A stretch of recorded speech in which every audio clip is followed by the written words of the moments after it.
여러분 안녕하십니까? CJB 뉴스입니다. 갈비뼈가 앙상하게 드러난 모습으로 학대 논란이 일었던 김해 민간동물원의 수사자가 청주동물원으로 옮겨졌습니다. 이제는 시멘트 바닥과 벽으로 막혀있던 공간을 벗어나 흙과 바람을 느끼며 여생을 보낼 수 있게 됐습니다. 이태영 기자입니다. 사자 한 마리가 케이지를 통해 옮겨집니다. 2004년에 태어난 바람이입니다. 바람이는 차가운 시멘트 바닥과 유리창으로 꽉 막힌 김해의 한 민간동물원에서 7년 넘게 지내왔습니다. 관리가 되지 않은 털, 갈비뼈가 드러날 정도의 앙상한 모습으로 학대 논란까지 일었고 마침내 청주동물원으로 보금자리를 옮긴 겁니다. 그리고 나이가 들어서 퇴행성 관절염 이런 게 조금 있어 보여요. 근데 정밀 검사를 좀 해봐야 될 것 같습니다. 동물원도 바람이를 맞이할 준비를 마쳤습니다. 바람이는 이제 흙을 밟고 하늘을 볼 수 있는 수십 배 넓은 사육장에서 지내게 되고 자신보다 한 살 더 많은 수컷 먹보, 암컷 도도와 함께 무리 생활도 기대할 수 있게 됐습니다. 흙도 밟고 냄새도 맡고 자연광도 쐬고 또 사람들 시선도 한번 피해볼 수 있는 그런 환경을 좀 제공해 줄 수 있도록 노력을 하려고 합니다. 청주동물원이 바람이를 받아들인 건 지향하는 방향성과 무관하지 않습니다. 청주동물원에서는 불법 사육농장에서 구조된 반달곰과 부리를 다친 독수리, 야생에서 구조된 너구리나 사냥 등을 볼 수 있는데 자연방사를 목표로 하고 전시보다는 동물원의 보호, 교육의 기능에 초점을 맞추고 있습니다. 방사하지 못하는 그런 구조된 개체들을 저희가 품고 또 저희가 품고 있는 친구들 중에 야생으로 방사할 수 있는 그런 신체 능력을 가진 친구들은 훈련이나 이관을 통해서 방사를 시키고. 사람 나이로는 100살에 가까운 수사자 바람이. 얼마 남지 않은 여생이지만 이제는 전시물을 벗어난 새로운 삶을 보낼 수 있게 됐습니다. CJB 이태현입니다. 청주시가 경찰의 제안을 받아들여 5년 전부터 횡단보도와 차량 정지선까지의 거리를 5m 간격으로 넓혔는데요. 그 효과가 놀랍습니다. 보행자 교통사고 건수가 절반 가까이 줄었다고 합니다. 김세희 기자입니다. 청주의 한 교차로. 편도 3차로에 그어진 횡단보도 정지선이 흐릿하게 남아있고 재포장한 흔적을 찾아볼 수 있습니다.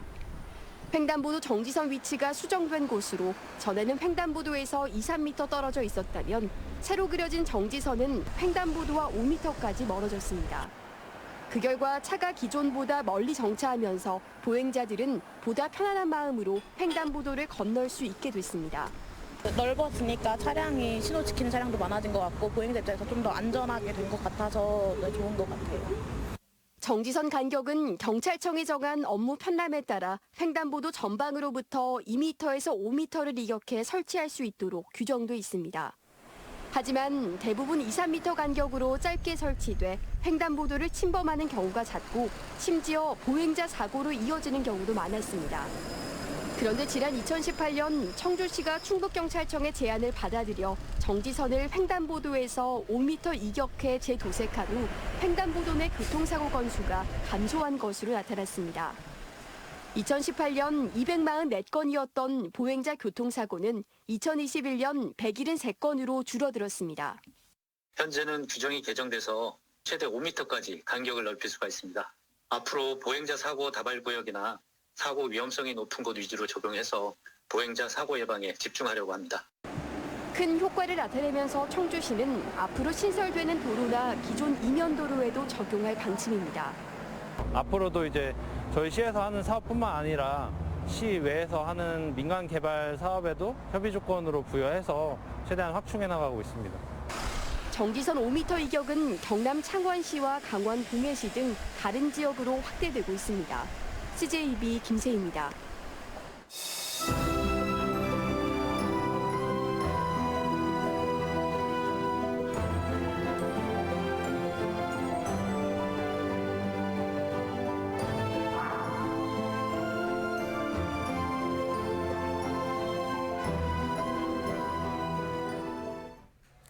다문화 학생들의 한국어 학습 실태와 나아갈 길을 모색해보는 연속 보도. 오늘은 다문화 학생을 위해 교육청이 운영 중인 한국어 학급을 취재했습니다. 집중적 교육을 통해 학교에 빨리 적응하게끔 돕는 곳인데요. 외국인 학생들에겐 쉽지 않아 보입니다. 진기용 기자가 다녀왔습니다. 다문화 학생들을 위한 한국어 학급. 중도 입국 청소년과 외국인 학생에게 한국어와 한국 문화를 집중적으로 가르쳐 공교육에 빨리 적응하도록 돕는 교실입니다.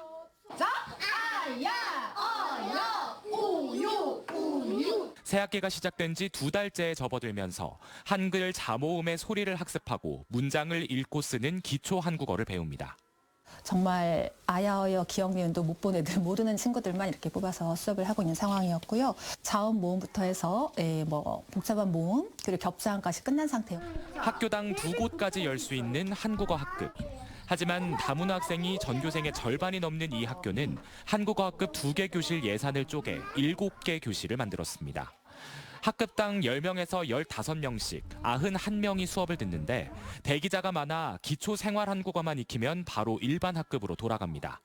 때문에 어려운 단어나 표현이 등장하는 학교 교실에서 다문화 학생들은 수업 진도를 따라가는데 어려움을 겪을 수밖에 없습니다.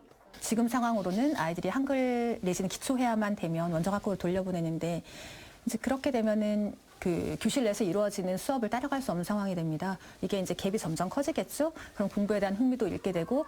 다문화 학생들을 대상으로 수학 보충 수업이 한창인 한 교실. 수업 주제는 분수의 덧뺄셈인데 난관은 어려운 한국어입니다. 분수의 덧뺄셈을 하려면 분모를 똑같이 맞추는 통분을 거쳐야 하는데 분모와 분자, 최소 공배수, 통분 등 개념을 설명하는 단어부터 다문화 학생들에겐 큰 장벽입니다. 비교적 한국어를 잘하는 다문화 학생들에게도 교과서 속 한국어는 너무 어렵습니다.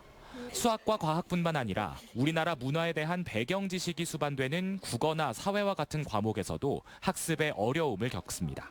저는 사회 좀 어렵고 도덕도 조금 어렵고 그냥 이해 못해서 좀 단어가 좀 어려워서요. 한국어 학급에선 간단한 의사소통 정도가 가능한 기초생활 한국어까지 교육을 받지만 정규 교과 과정을 따라가는 건 무리라는 게 현장의 목소리입니다. 한국어 수준도 생활 한국어, 학습 한국어는 분명히 다른데 사실은 학습 한국어까지도 좀 포괄적으로 평가하고 수준이 됐을 때 여기에 들어오는 게 아이들에게도 사실 좋은 건데 그런 점이 좀 많이 아쉽죠. 이렇게 한국어 학습의 부족으로 생긴 학습 결손이 상급 학교로 진학할수록 더 커진다는 것도 문제입니다. 중학교, 고등학교로 올라가면 학습 내용이 고도화되고 학습 한국어의 수준도 빠르게 높아지기 때문입니다. 평가지를 봤을 때 2개만 고르시오, 2개 이상 고르시오, 이런 것들이 아이들한테 너무 좀 어려운 거예요. 내용을 이해해도 이런 문해력이 이제 한국 학생들만큼 잘 안 되기 때문에 이런 평가라든지 또 수업 시간에 이해하는 거에 좀 어려움을 많이 겪고 있는 것 같아요. 상급 학교를 갈수록.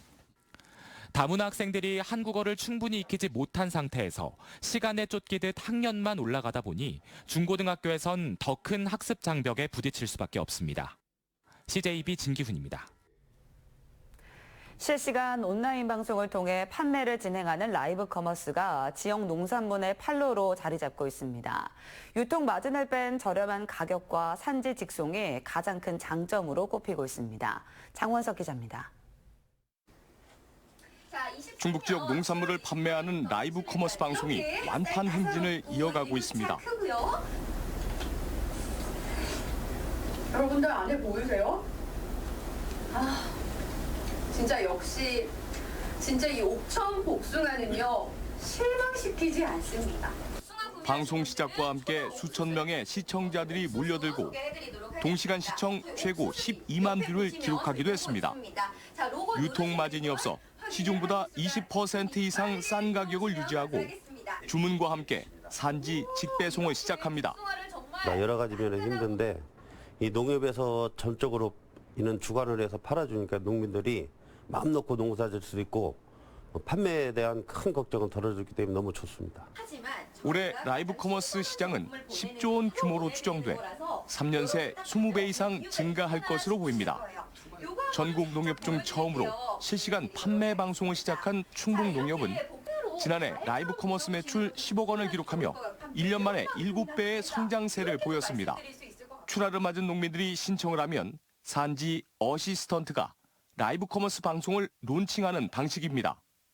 사업 초기인 만큼 충북농협과 자치단체들이 방송 제작비와 배송비를 지원하고 있습니다. 충북도 그리고 각 지자체와 함께 온라인 판매 사업을 적극 실시하여 전국의 모든 소비자들에게 충북 농산물의 우수성을 알리고 구매로 이루어질 수 있도록 적극 노력하겠습니다. 로컬 푸드의 새로운 판로가 된 라이브 커머스는 전문 방송 인력 부족과 함께 향후 자치단체 보조금 축소 등 해결해야 할 과제도 남아 있습니다. CJB 장원석입니다. 충북교육청이 윤건영 교육감 역점 사업인 AI 기반 교수학습 플랫폼 활성화를 위해 교육기법인 천재교과서와 업무 협약을 맺은 것과 관련해 진보 성향 교육단체들이 일제히 비판하고 나섰습니다.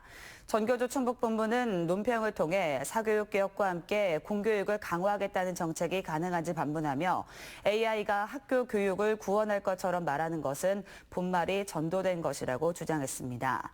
충북교육발전소도 충북교육청이 자체적으로 플랫폼 개발을 진행하다 갑자기 MOU를 맺은 것은 정책 추진 실패에 해당한다며 윤 교육감의 사과가 필요하다고 밝혔습니다.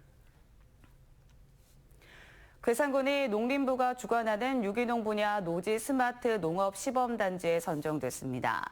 이번 선정에 따라 괴산군은 오는 2025년까지 251억 원을 투입해 칠성면 가름리와 도정리 일원 74헥타르에 친환경 육모장과 자율주행 농기계, AI 운반 로봇 등이 도입된 스마트 유기농 채소 재배단지를 조성할 계획입니다.